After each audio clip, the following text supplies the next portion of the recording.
খবর সূত্রের।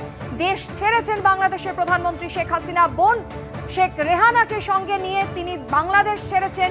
স্থানীয় সময় বিকেল ৩টে জাতির উদ্দেশ্যে ভাষণ দেবেন বাংলাদেশের সেনাবাহিনীর প্রধান। স্থানীয় সময় বিকেল ৪:৩০ বাংলাদেশের ক্ষমতা দখল করতে পারে সেনাবাহিনী, সূত্র মারফত এমনই খবর পাওয়া যাচ্ছে। আপনারা জানেন যেভাবে গতকাল থেকে দফায় দফায় উত্তপ্ত হয়ে ওঠে বাংলাদেশ, অশান্ত বাংলাদেশে মোবাইল ইন্টারনেট পরিষেবা বন্ধ করে দেওয়া হয়, দেশের সমস্ত জায়গায় কারফিউ জারি করা হয়। আর এই মুহূর্তের বড় খবর, বাংলাদেশ ছাড়লেন প্রধানমন্ত্রী শেখ হাসিনা। রাজর্ষি দত্তগুপ্ত আমাদের প্রতিনিধি আমাদের সঙ্গে টেলিফোন লাইনে রয়েছেন।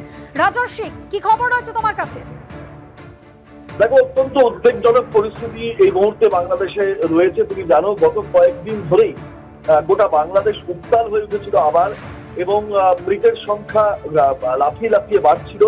আজকেও নতুন করে 6 জনের মৃত্যুর খবর পাওয়া গিয়েছে। শতাধিক মানুষের এই গত কয়েকদিনে মৃত্যু হয়েছে। এইরকম একটা পরিস্থিতি যখন গোটা দেশ কার্যত একটা অদ্ভুত ধরনের পরিস্থিতির মধ্যে দিয়ে যাচ্ছে, যেটা সব থেকে বড় খবর, বাংলাদেশের প্রধানমন্ত্রী শেখ হাসিনা এবং তার বোন শেখ রেহানা তারা বাংলাদেশের প্রধানমন্ত্রীর বাসভবন ঢাকা থেকে তারা বেরিয়ে গিয়েছেন এবং পশ্চিমবঙ্গে আসছেন, এমনটা রয়টার্স সূত্রে, এএফপি সূত্রে খবর পাওয়া যাচ্ছে, সংবাদ সংস্থা সূত্রে।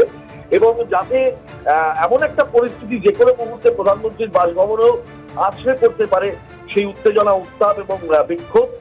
তুমি জানো, গতকাল থানায় ঢুকে পুলিশ কর্মীদের খুন করা হয়েছে, এমন ঘটনাও ঘটেছে। তো সেই রকম পরিস্থিতিতে বাংলাদেশের প্রধানমন্ত্রী